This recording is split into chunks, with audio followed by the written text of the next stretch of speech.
warahmatullahi wabarakatuh. Perkenalkan, nama saya Dewi Srianisa. Saya merupakan perwakilan dari kelompok 2 yang merupakan mahasiswa PPG Prajabatan Program Studi Pendidikan Matematika di UMSUL. Nah, jadi saya akan memaparkan hasil diskusi kami mengenai tanggapan dari peserta diskusi terkait tindakan-tindakan guru dan kegiatan peserta didik dalam pembelajaran. Berikut penjelasannya. Oke, jadi di sini terdapat pertanyaan dari peserta diskusi di mana pertanyaannya itu adalah apabila dalam tindakan guru yang sering digunakan adalah tindakan yang pertama, maka jika kita analisis terlebih dahulu tindakan guru bagian manakah yang sebenarnya lebih efektif untuk dilakukan di dalam kelas bersama dengan peserta didik.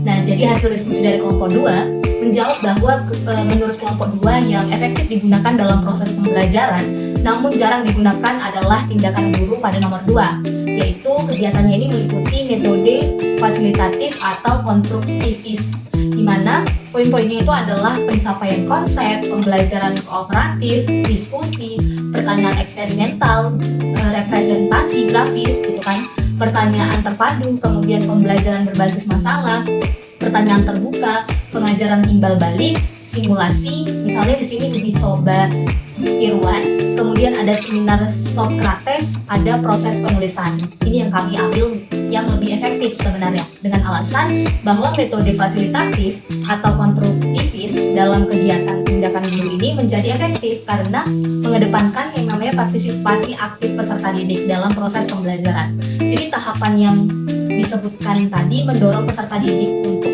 dia terlibat secara langsung dalam pemahaman konsep, membangun pengetahuan melalui pengalaman kolaboratif dan dapat meningkatkan pemikiran yang kritis oleh peserta didiknya.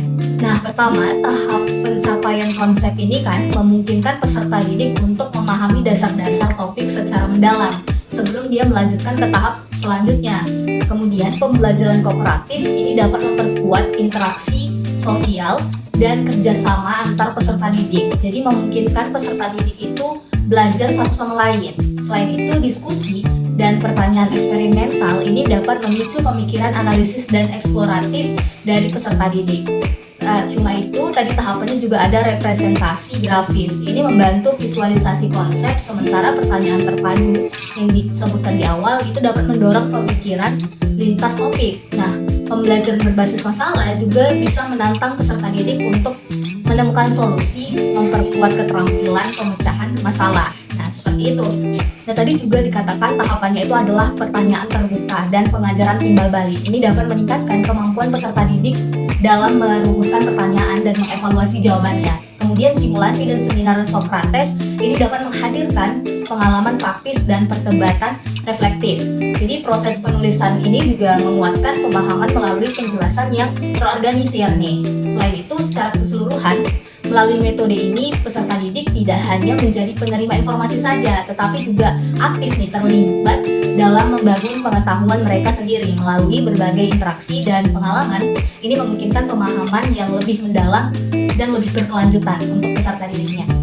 Sekian pemaparan dari kelompok 2 mengenai pertanyaan dari peserta diskusi. Semoga apa yang disampaikan ini bisa bermanfaat buat teman-teman yang melihatnya. Kurang lebih mohon maaf. Assalamualaikum warahmatullahi wabarakatuh.